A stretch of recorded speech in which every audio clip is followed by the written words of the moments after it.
Yep. So in this presentation or masterclass, we're going to be going over the current state of podcasting, give you some facts and figures. We're going to figure out where podcasting can fit into your business. We'll go over the pre-production process, the production process, and the post-production process. And then we'll give you some ideas. Then I'll tell you exactly how you can launch your podcast and get it on Apple Podcasts and Spotify. And then I'll answer any questions that you may have at the end. So, as you know, I'm Nick Chamberlain. I've been in the podcast and radio industry since 2014. I calculated everything, and I have now edited and produced over 7,000 episodes. It's probably getting near 8,000. If you want a full list of all the podcasts I've worked on, you can go to everywordmedia.com/podcasts. And also at the end of this presentation, I will give you this slide and the recording of this video as well. So here are some podcasts I've worked on over the last couple of years. One of the more notable ones is last year I worked on the Catechism of the Year. It was a 365-day podcast.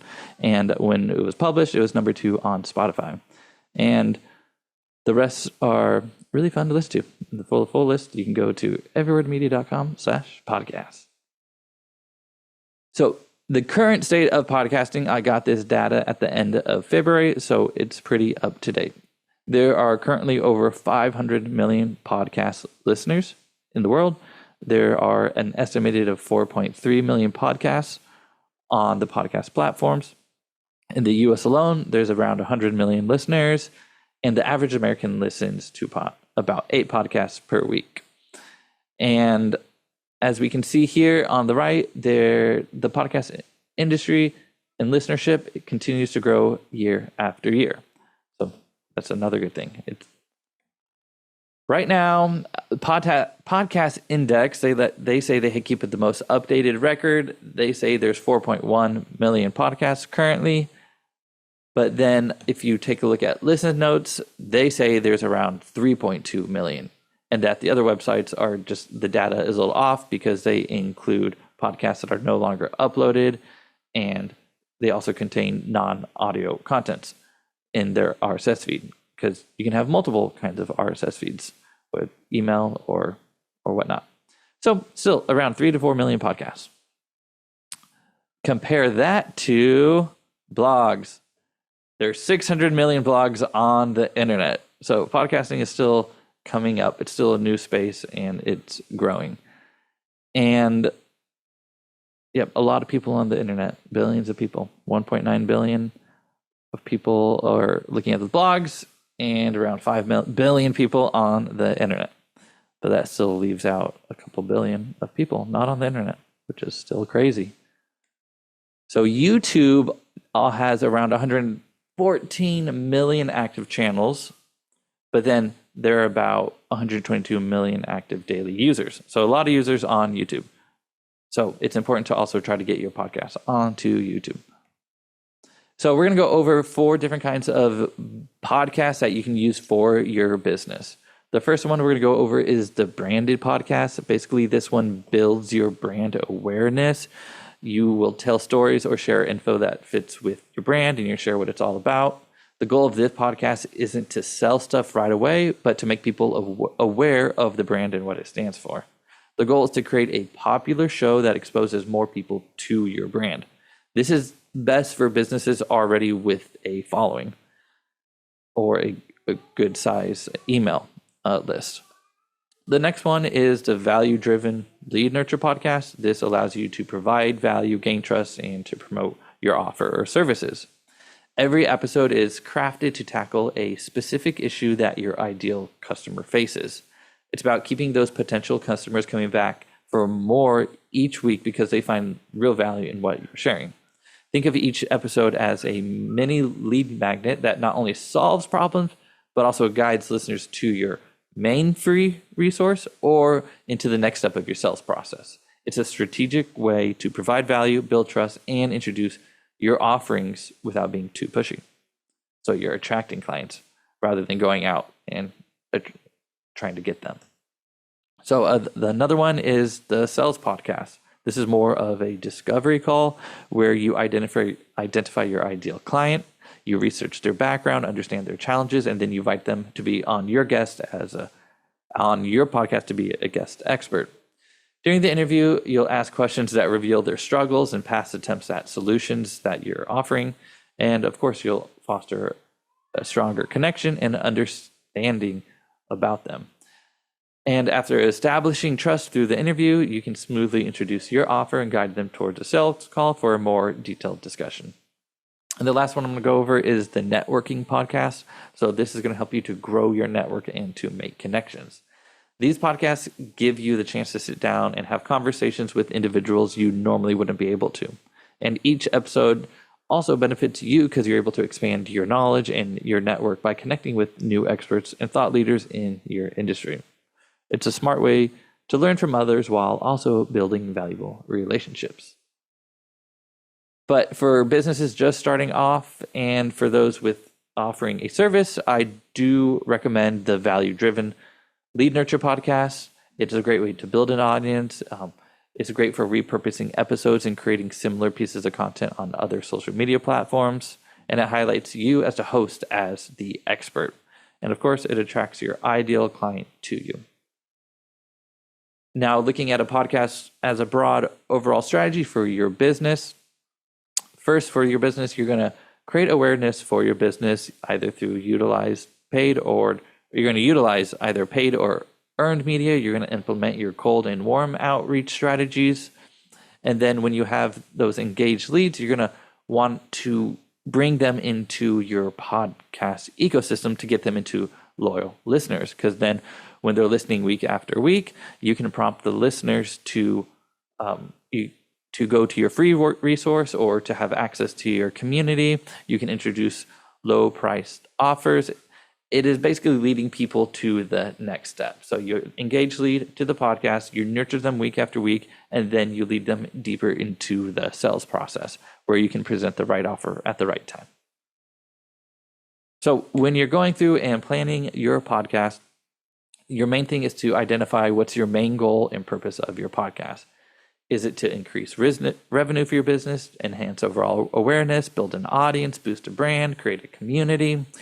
Well, a podcast can certainly achieve multiple goals, but focusing on one main objective will help you format your episode accordingly when you go to launch it.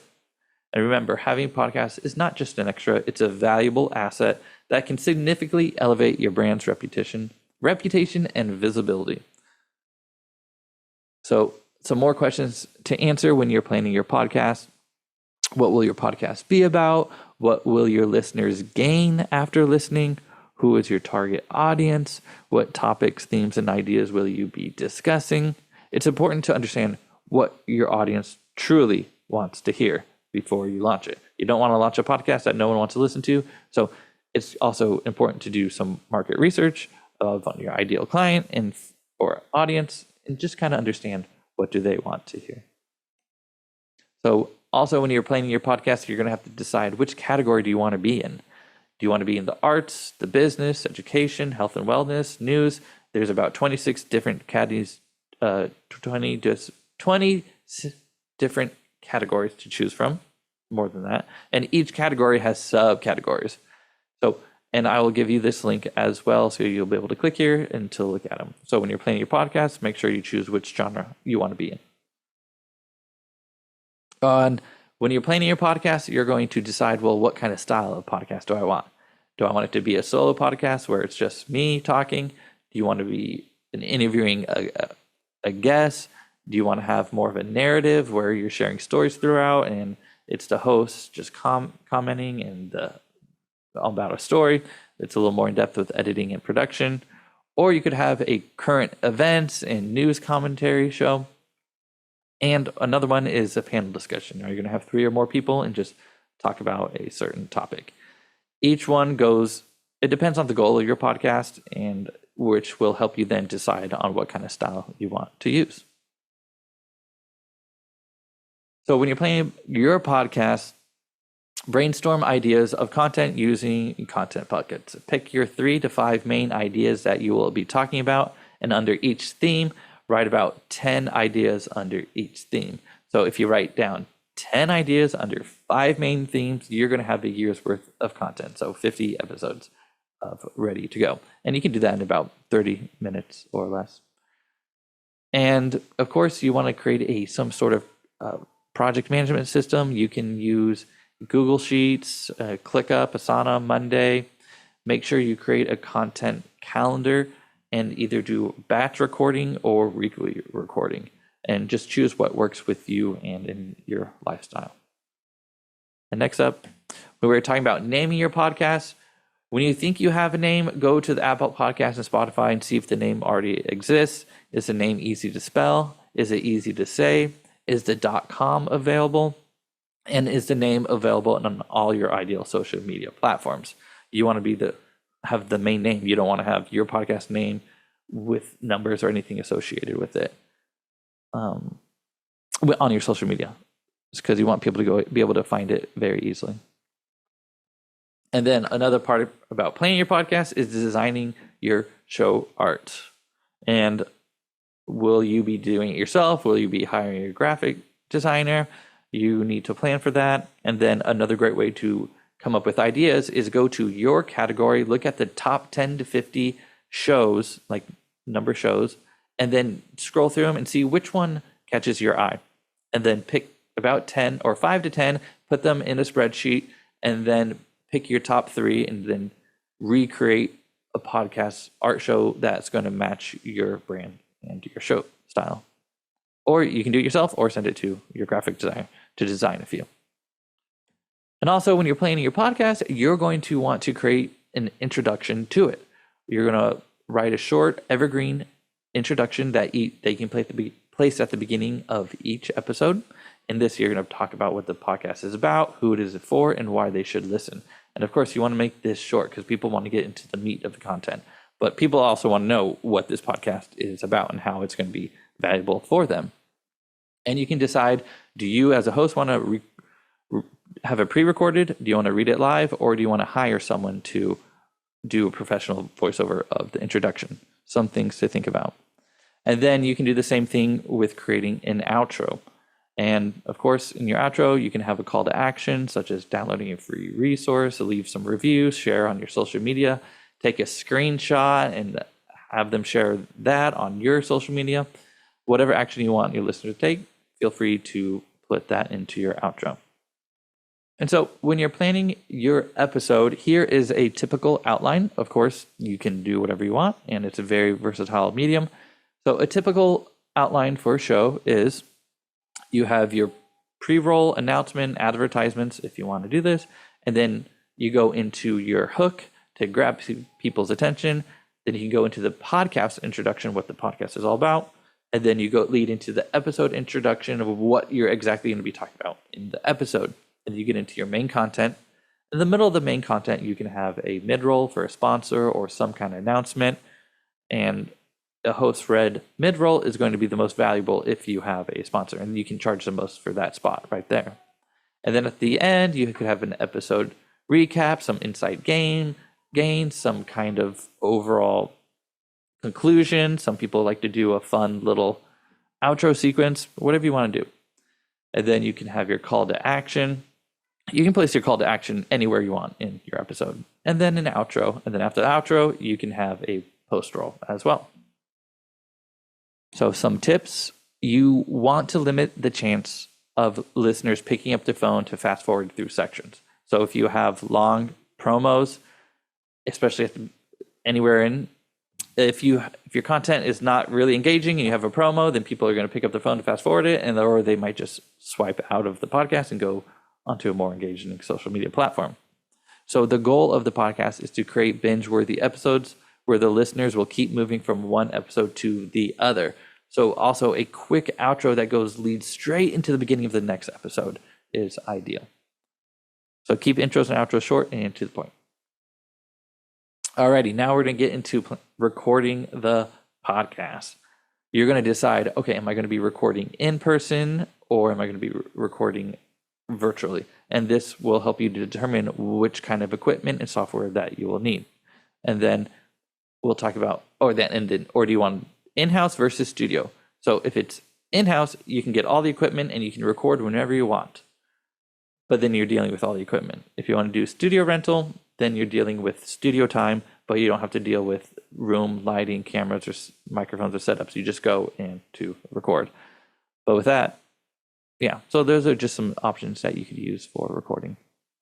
Now, if you decide to record in person you're in a location, whether it's at home or at your business, here are some microphones that you will see on the marketplace.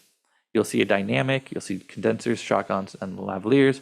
For podcasting, I'm just going to recommend your dynamic microphones. But of course, it depends on your goal. If you want a very intimate setting where everyone hears your mouth and your mouth noises and all that, then a condenser microphone will do well. If you want it on video and you don't want to see any microphones at all, then you'll use a shotgun. The shotgun can go above your head and it'll point at your mouth and it'll pick up all the recording. Or a lavalier, you clip it onto here and then it's sometimes visible. You can make it invisible. But those are 4 main types of microphones. So here are just some microphones that you'll be able to choose from. These range from low end to high end, $100 to $600 and more. And these are your dynamic microphones. And the SM7B, that's what all the popular podcasters use. I like to use the RE20 because I think it sounds very natural and nice. But of course, the AT2040 at the beginning, it sounds great. You won't go wrong with that. Condenser microphones, again, I wouldn't really recommend these for podcasts, but here are some options to choose from. And mainly these condenser microphones are great for recording studios for very clear vocals. And they're very sensitive too. So if you have a noisy room, it's going to pick up every single noise in your room. And then the shotgun, here are some different shotguns. Microphones, they can also get kind of pricey. Recording your and lavaliers. This is what they look like. A lot of times you have a transmitter and a receiver, and the receiver goes on to the body, and you can connect that to your recording device, which then we get into how do you record your podcast? There's a few ways to do it. So those microphones, they're either an XL or USB microphone. The XLR microphones, you have to plug that into an audio interface, or the USB just plugs directly into your computer. So that's a more simpler way. But if you do have an XLR microphone, most of them are higher quality. You plug those into your audio interface, and the audio interface you plug into your computer, and then you plug your headphones into your audio interface. So that's how people record using their computer and an XLR microphone. Or if you want to be on location at a spot to record, they have those too. So these are handheld recording devices. You plug the microphone into them, and you plug your headphones into them, and you can hit record, and you record anywhere on location. Or you could have an all-in-one audio interface and recording device. So something like the Rodecaster 2. You have an SD card in it. You plug your microphones into it. You plug your headphones. You can have fun little sound effects too. Like okay, I don't know. I have that one right now. And then don't forget your accessories, mic stands and headphones, SD cards, things like that. And then video equipment. If you want to do a video podcast, 3 main things you'll need: cameras, lens, lighting, accessories, some cameras. Yeah, you can just use your phone, 4K webcams, or you could use a camera like this, which I have a lens. And if you want to have a intense live podcast show, you can get a PTZ camera, and then one person can move them all, and you can switch between the cameras. Yeah, it gets pretty intense. A lot to choose from. Lighting, if you're going to be doing a lighting, you got to think about that. There's so much information going into also the video podcasting.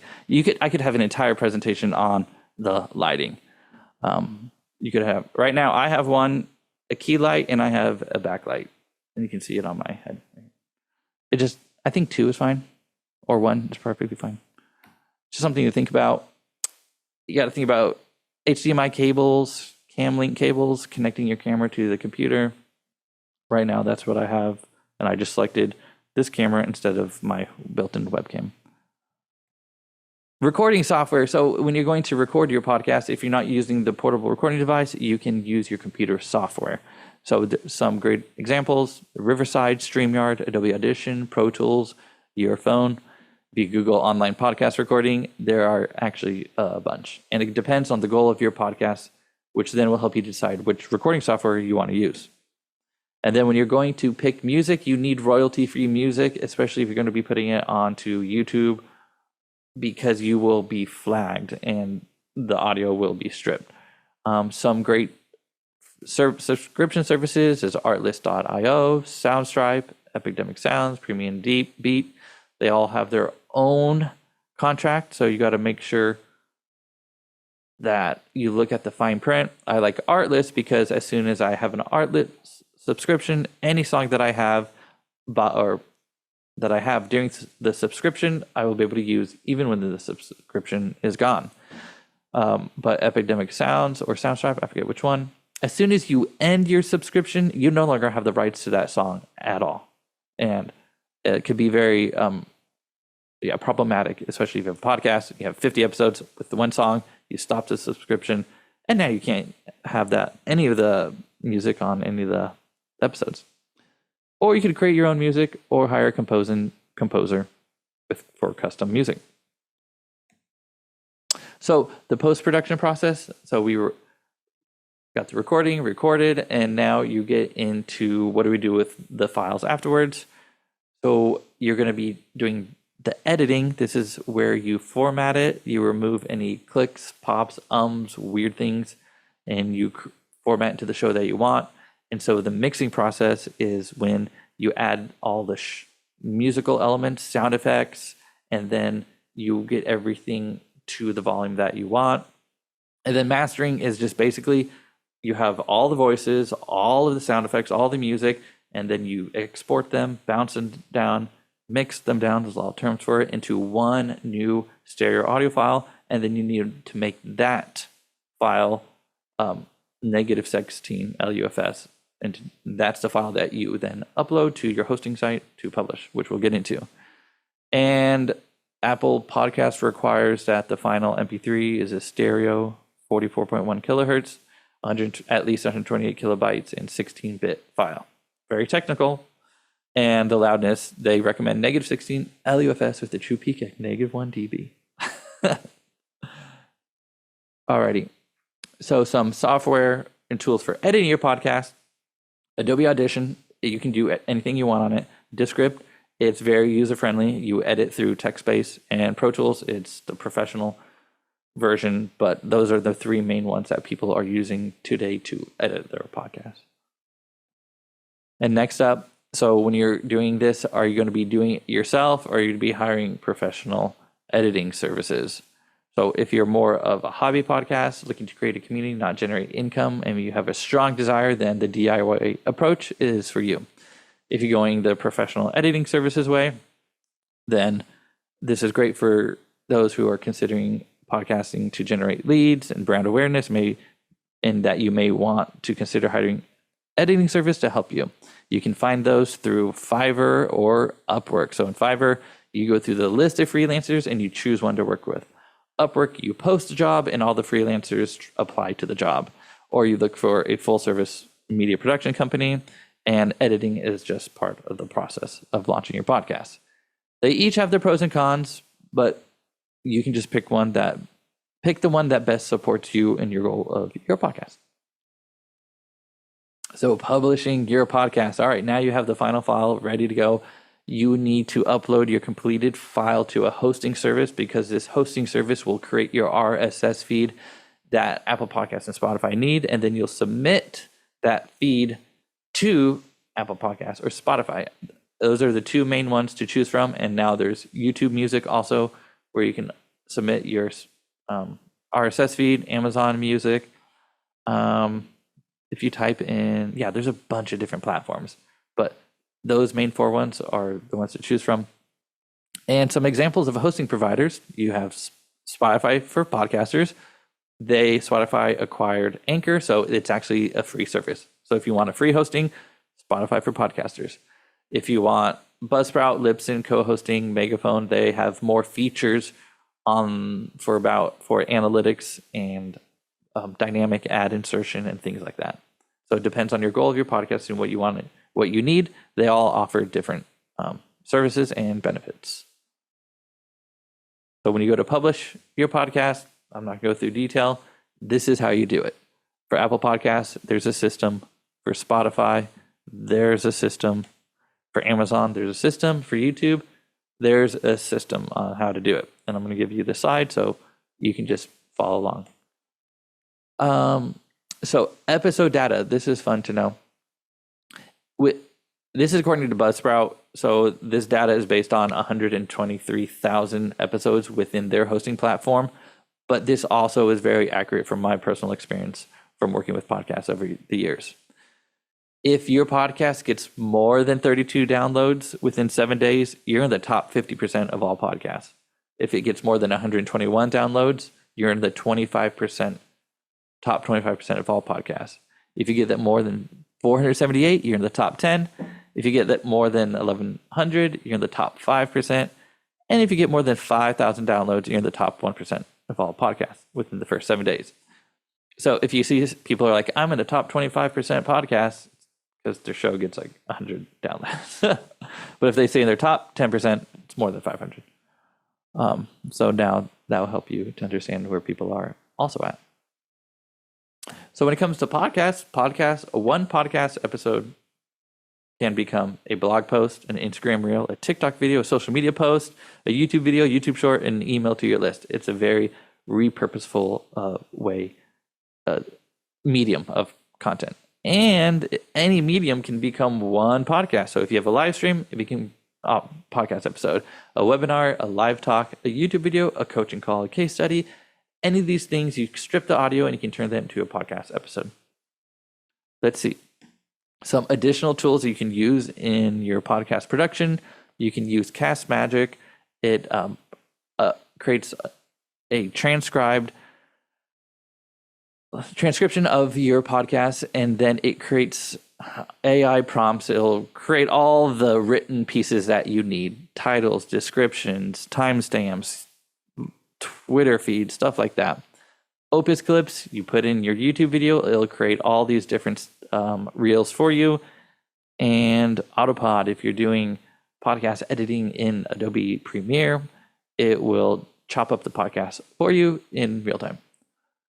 But of course, most of these tools will get you around 80% of the way there, but you will need to add the human touch to make it more realistic. Now let's go over some ways to monetize your podcast. So one of the first and best ways is to sell your own product or service, whether that's directly or indirectly. So the podcast is going to be part of your marketing strategies. Another way is to find another business that would love to market to your audience. And so if you know your audience in and out, you can go find another business and tell them, I have your ideal audience. And then you more than likely will be able to get a sponsorship from them. You could also crowdfund or create a Patreon account. You can create a premium content for members only. Apple Podcasts has that now. You can join an advertising network. They put spots in your episode, and you don't have control over the spots, but you will get paid from the spots that are put in there. Or you can do affiliate marketing and promote other people's products and services. So, in conclusion, no one has a perfect podcast when they are just starting. The key is to begin to take the first step and start taking action. The more you create, the better you will become. The word you become. And I do have some homework for you. I'm going to send you a link with this video and a worksheet, crafting your show worksheet. Feel free to fill it out. And if you need help with any step of the process, I'll have my calendar link on there and help you out with each, and if you get stuck at any point of the way. So, and then that's it for that presentation. Woohoo!